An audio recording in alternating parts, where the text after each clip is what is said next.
Akkam jirtu daawwattoota keenya oduu gaggabaaboo sa'aatii kanaa qabannee dhiyaannee jirra. Oduu gaggabaaboo sa'aatii kanaa isinitti himuun kan isin waliin turu an itichaa guddataati.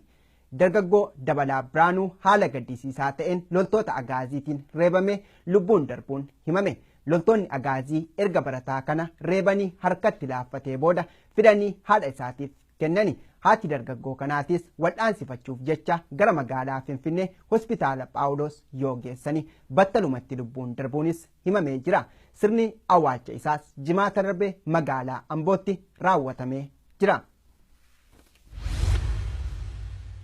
Yuunivarsiitii Haramayyaatti dhukkuba daddarbaatiin barattoonni 2 tibba kana lubbuun darbuun himame. Sababa yaala gahaa dhabuun barattoonni kun kan lubbuun darban yoo ta'u kanneen hafan ammayyuu yaaddoo keessa akka jiranis maddeen keenya dubbataatti jiru. Dhukkuba garaa kaasaa godina Harargee Lixaa aanaa Odaa Bultumitti mudateen namoonni hedduun lubbuun darbaatti jiraachuun himame. Dhukkuba kanarraa namoota baraaruuf gama mootummaatiin tarkaanfiis ta'e deeggarsi kan hin jirre ta'uu jiraattonni komataatti jiru. Atileetiin Oromoo beekamaan Atileet Faayisaa Leellisaa guyyaa har'aa ardii Awurooppaa biyya Beeljeemitti simannaan ho'aan taasifameefii jira. Kaayyoon daawwannaa Atileet Faayisaa Leellisaa qondaaltota olaanoo gamtaa Awurooppaaf sarbamiinsa mirga namoomaa Itoophiyaa keessatti lammiilee nagaa irratti gaggeeffamaa jiru irratti haasaa taasisuuf jechuun kan nuuf hime immoo aktiivist Garasuu Tufaati. Atileet Faayisaan mirga namoomaa Itoophiyaa keessatti hanga hin kabajamneetti saba sarbameef dubbachuu koo irraa duubatti hin deebi'u jedha. Dhimma daawwannaa Atileet Faayisaa waliin walqabsiisee waldaaleen hawaasaa garaagaraa hiriira taasisuun gocha garaa jabeenyummaa mootummaa wayyaanee saaxiluuf akka jiranis qindeessitoonni simannaa atileetichaa himanii jiru.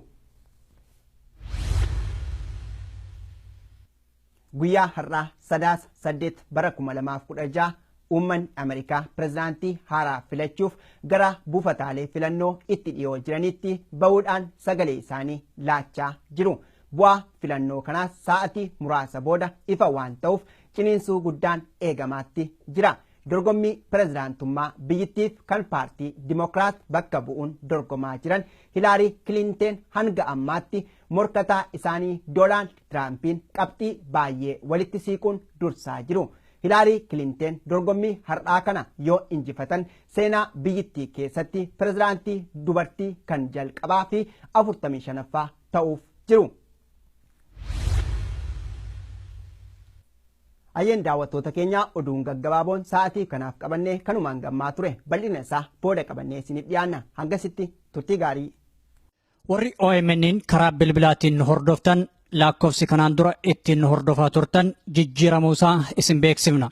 Haaluma kanaan lakkoofsofni haaromni tolaan OMN ittiin dhageeffachuu dandeessan kanneen United States keessa jiraattan 641 552 5055 United Kingdom 0330 332 6333 Germany 511 090 40 47 Norway 219532 08 Sweden 08 403 031 94 Italy 06 899 730 South Africa yookaan Afrikaa Kibbaa 271 210 03 057 Australia 0280 72 5170 irratti nu dhageeffachuu dandeettan.